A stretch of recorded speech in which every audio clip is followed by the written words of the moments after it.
Hi there, I'm Josh Rushing, sitting in for Femi OK, and you are in the stream. Today in Kenya, marrying multiple women without a wife's consent is a signature away from becoming legal. Is marriage there becoming a man's world?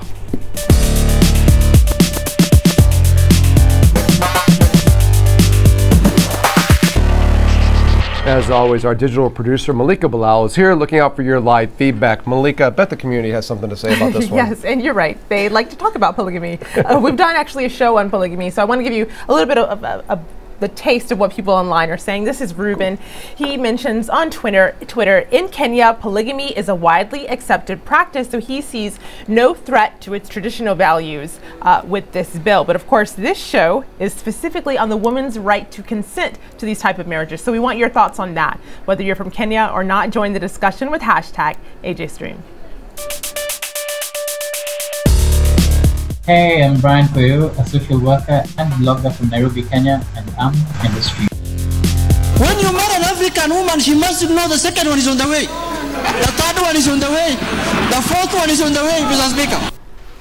That was Mohammed Junet, a Kenyan MP, speaking during a parliament hearing on a part of a marriage bill that gives men the right to marry multiple women without the consent of their current wife. Now, the bill was passed by Parliament and is pending President Kenyatta's signature, but it's provoked a national debate about women's rights, local traditions, and minority rights. Those who support the move say it's a mere formalization of a customary law that allows marrying more than one person. An estimated 1.8 million women and 700,000 men are said to be living in polygamous relationships in Kenya. Now, those who oppose it, however, say that it threatens family values in a Christian majority country, takes away a woman's choice, and fails to take into consideration Kenya's minorities. So is this about formalizing tradition or turning marriage into a man's prerogative? To help us talk about this, we're joined from Nairobi by Wanjiku Muhia, a member of Kenya's parliament, Elijah Langat, another member of Kenya's parliament, and Bishop Mark Karaoke, chairman of the Evangelical Alliance of Kenya. Welcome to all of you. Now, Wanjiku, well, first let me warn our viewers, we're working on about a 5-second delay here, so give us just a bit of pause before you hear the answer. But Wanjiku, what is your problem? I know you're opposed to the president signing the bill. Can you explain why you're opposed to it? This is a misuse of our continent. I want to say this is infringing women's rights. And this bill wants to bring dark days to women of Kenya.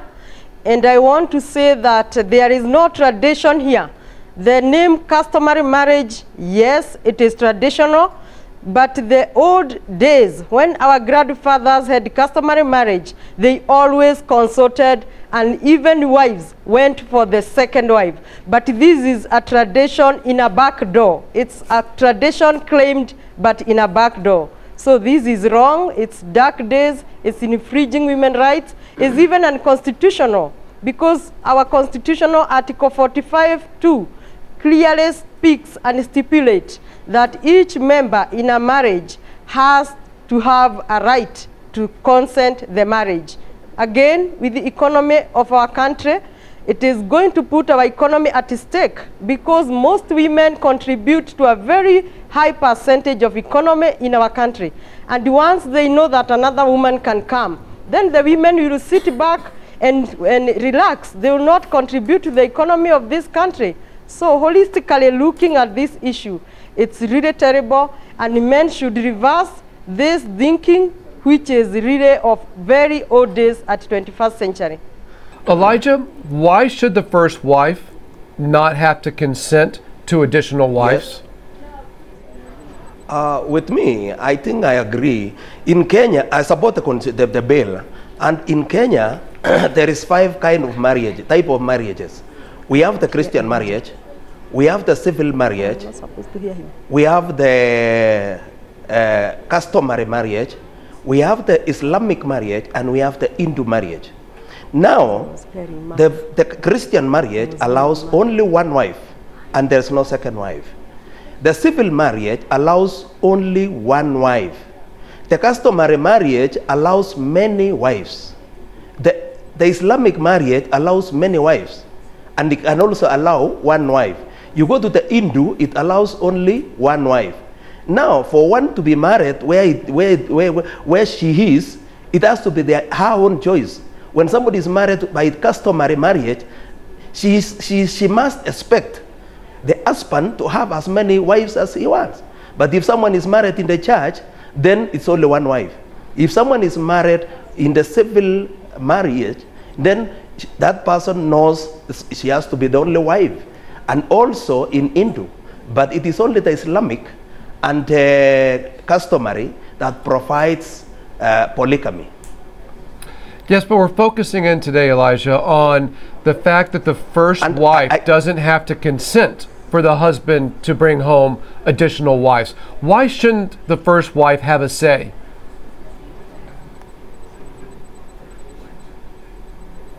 I think that the wife also must be prepared. Because for one to be married in customary, then she is also prepared to have other wives, co-wives. Because this is where it is clear, because it is the customary. But if the wife doesn't want the husband to have another wife, then she has to choose whether to go to the church or the civil marriage or the Hindu marriage. Even in Islamic, there is one which does not allow many wives, and there is another section which allows many wives. It is the choice of one to make that kind of choice.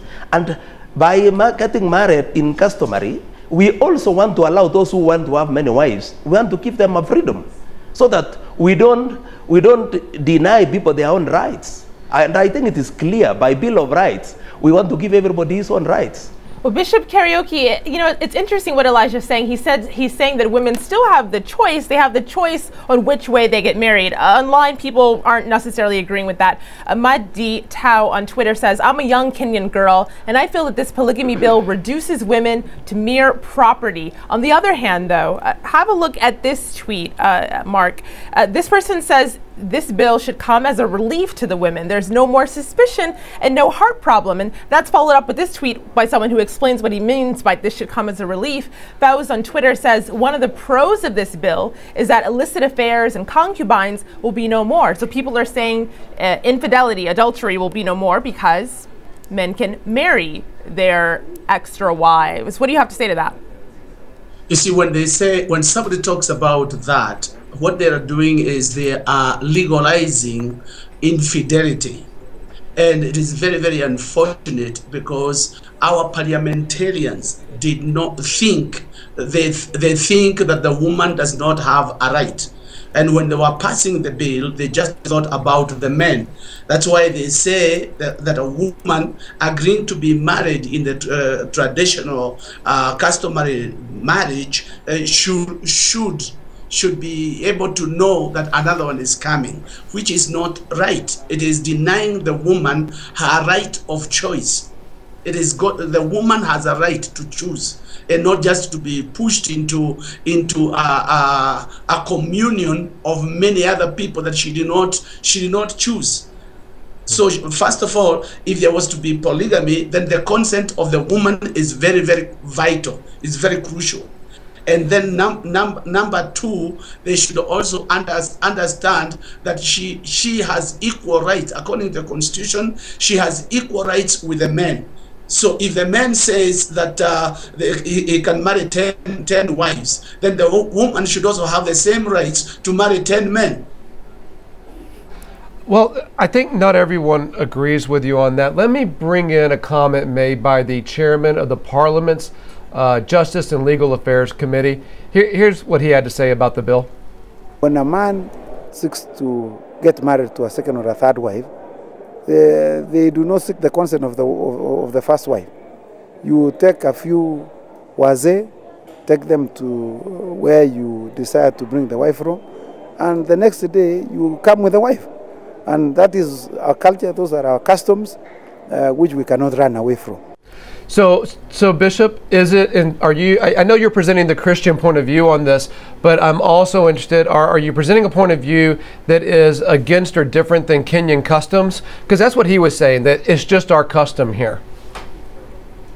It is actually what they are doing, taking us back to the dark ages. Where the woman had no right. I'm not really putting the Christian view. I think this is logic. This is pure logic that a woman has a right and her rights have got to be respected. So when somebody says that one man can go get one and then go and get another and get another, what is the feeling of that woman or the first wife? Is that being considered? You know, and that's actually what people online are asking also. Elijah, I want to direct these next two tweets from you. We're hearing personal stories. So on Twitter, OJ says, a large chunk of my family is polygamous, and none of the kids have any special bond with their father, what with the split attention. He goes on to say, how does the law ensure that women in polygamous marriages are there by consent? Elijah? Well, let me just say it clearly. I think in the case, look, for example, in the non-customary law, the husband, the wife used to go even for engagement for the husband to get a second wife. This is the 21st century. You cannot take us back to Yes. the dark ages. Elijah, I think what we're focusing on here is, should the first wife have the right to consent to this? Should she have the right to say no, she doesn't want to be in a marriage with this third person? You know, we cannot even talk about the 21st century. Look at the people like the Maasai. Maasai even right now, they still practice it. They can still practice it. But why because there was a change in the law from the 2013 law to the 2014 law. What they took out was the wife's right to consent to it. The fact that you could have these marriages under, the traditional type marriage is one thing, but what was removed from the law was that the first wife, no longer has to give her consent for the husband to choose multiple wives. So the position you're putting the first wife in is that she's going to end up in a marriage with people that she doesn't choose or even perhaps approve of being in the marriage. That seems like it's an issue of really just the men doing what they want to do. And let me expand this, Elijah. Was the vote taken in Parliament on a day that many of the female parliamentarians were actually out at a conference? Right. Yes, almost 16 women were in New York, others were in Geneva, others were in Germany. But even though we were all in, we are 65 members of parliament and 276 men. So chances of women winning such a bill is very, very hard. What could happen is that men should understand they are elected by both gender, and they should not attempt to make a law that is unfair to women, not even as women who should attempt to make a law which is unfair to men. So it should have been considered whether women are there, they should have stood like lawmakers and make the right law that fits all genders. Elijah, would you support the idea of writing back into the law the woman's right to consent, the first wife's right to consent to additional wives? With me, let me tell you sincerely, women, there is so many women who also supported this bill based on their background. Women from like Luoland, this is practice, and they accepted. They voted for the bill. Go to the Kalenjin land, they voted for the bill. Go to the northeastern where it is an Islamic region, they voted for the bill, both men and women. So I think when Chiku says that it was sneaked in, it was not, because it went through the first reading, it went through the second reading, and it went through the third reading. And you know, when we talk about economy, in fact, in customary, they don't allow you to marry a second wife when you are unable to sustain them. So it is based on your economic empowerment or your economic power. So otherwise, it cannot, even the customer cannot allow you to marry a second wife. And then it is also a choice. We don't want to say that maybe when you marry in customary, it is automatic that the husband will have to marry a second wife. It will depend. And they have to talk as a family. They have to talk as, including the relatives. Something correct. The wife Why also was must that participate. why- And even when the Elijah, it husband looks is like you going have for everyone engagement, wanting to the husband will- respond to the wife will- you. So I'm actually will I'm accompany. gonna dip in here because I want the community to say something. Mark, I will direct this to you. You know, it's interesting. Elijah mentioned the economy and not being able to take a wife if you can't afford it. So our community wants to know, who does this benefit? Scola on Twitter says, with the majority of the families living below the required living standard, these plural marriages only benefit the wealthy. Who does this benefit, Bishop? It doesn't benefit anybody. It will just go for a few people who have money, and even who can keep two or three wives. But a lot of Kenyans cannot afford even keeping one wife. It's a problem. When we go to the cities, you will find so many men living in the cities and having left their wives out in the village because they cannot afford. Now, when that door is open, it's going to destroy the economy, as Wanjiko says. So this is something that was passed by a few men in parliament, and that's why they removed what had been put there when we were voting for the constitution about the consent of the woman. Why did they remove that? Maybe Mr. Langat can tell us, and also Mr. Langat would also tell us how many wives does he have himself. Okay, so Elijah, Bishop Mark Karaoke would like to know how many wives you have. I think I asked you in the pre-show, and you said you have one, correct? Well, first of all, you know, this bill, we allowed everybody to play a role because we want everybody to get his freedom. And because if we deny those who want to practice the customary law, then we are not fair. We are becoming dictators. And myself, I'm married to one wife. But what I'm so concerned is whereby the church was given to present their presentation or what they want to be included in the bill. The Islam were given, the civil were given, the customary were given to write what they are comfortable with. And even the Hindus were given to write what they are comfortable with. Now, why can the church want to interfere with the customary, and yet the customary cannot interfere with them?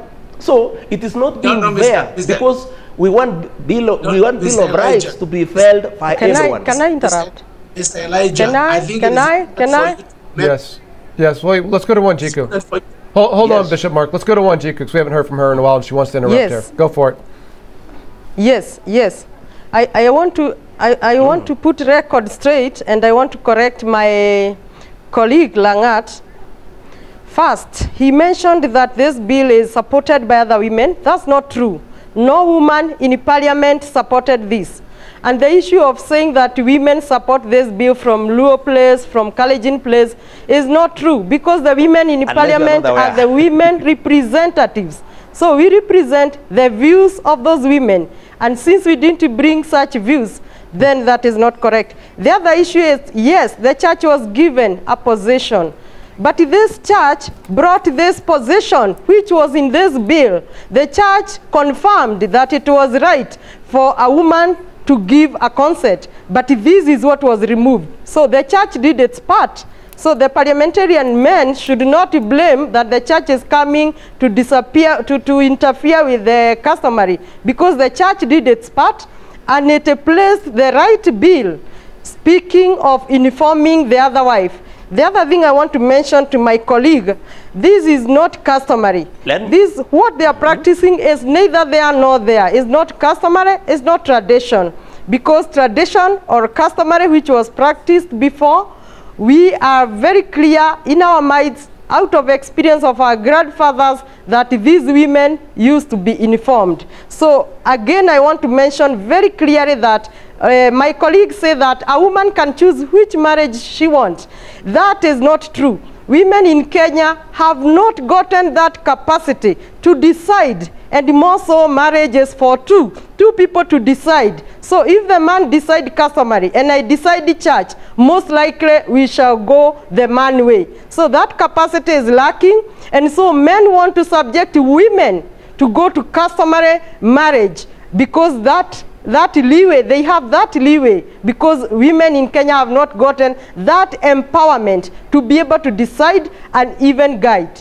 Strong words there. Elijah, I want to go to you next for you to respond, but based on this tweet, Elijah, there's a tweet here from Jesse who says, those supporting polygamy should be asked if they're okay with their daughters being second or third wives. And Elijah, I would add on to that because you did tell Josh earlier that you are married to one wife.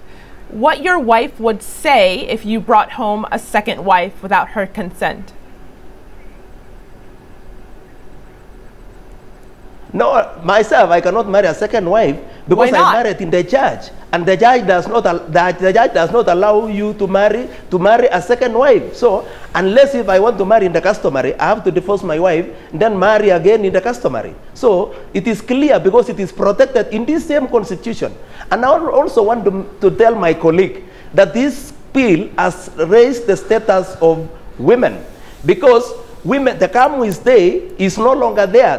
This bill does not allow every woman must be married, and even if somebody marries, that clause was left deliberately. That clause was in this bill, and it was left deliberately. In the old constitution, the second wife and the third wife could not get a certificate, but with the current constitution, the wife gets a certificate, which is very clear. So, because in the old constitution, women, when somebody is married and if the husband dies, the first wife will only inherit the property unless the family can agree for the other wife to inherit the property. But in the customary, it could allow. But in the church, it is also impossible. So I think this constitution, this bill has raised the status of women, and it has also protected women.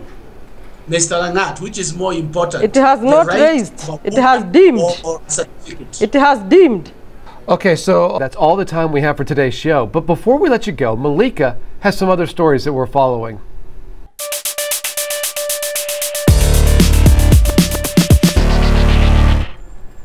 We start in the UK, where the government has deported a high school student despite more than 175,000 supporters demanding she be allowed to stay.